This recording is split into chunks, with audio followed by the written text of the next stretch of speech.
Ann here, Wellness Made Simple.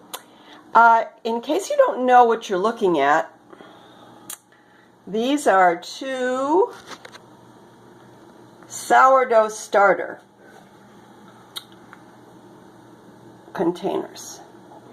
If you can see that, there's a layer of kind of liquid that's above, in this case sort of in between, but that liquid is the old cells dying off as the fermentation process happened.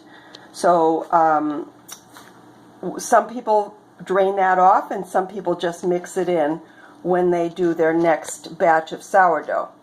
So I've talked to you before about making sourdough bread, and I've said that the very first step that you need to do is take your starters out of the fridge. I mean, if you make bread very frequently, you never put it in the fridge, but I don't make it that frequently. So you take your starters out of the refrigerator and you either drain off that liquid or you don't. And then what you do is, what I do anyway, is I add about a half a cup of flour to each one. Now you can see there are two different kinds. My Seymour 2014 is one that I started with wild cultures from just the house. I made it myself. This one, Alaska 1997, was given to me, and I put the years on them because this is how long these starters have been going. And some families keep their starters for hundreds of years. I mean, literally, you can, as long as you keep feeding them. That's why I call mine that I made myself, I call them Seymour, from the Little Shop of Horrors. Feed me, Seymour. Anyway, I hope some of you get that anyway.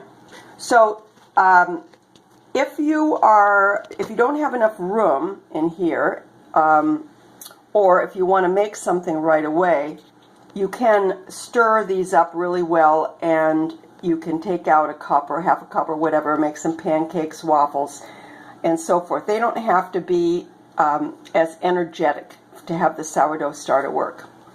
So, in case you wonder about the colors, and also one of them looks a lot more poofy than the other one, this one is spelt starter. And I hope you can see a little bit. You can see that there are bubbles in there.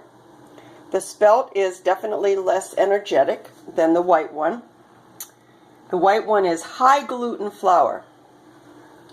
And you can see, even from looking inside, that it's even puffy inside. And they act very differently. So I'm a type B, blood type B, so I eat spelt bread and not usually white bread. However, sometimes I put a little bit of white starter into my spelt bread just to help it rise better at the beginning.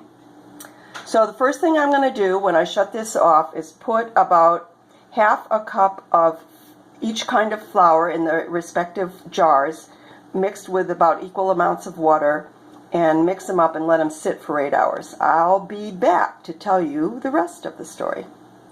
Talk to you soon. Bye.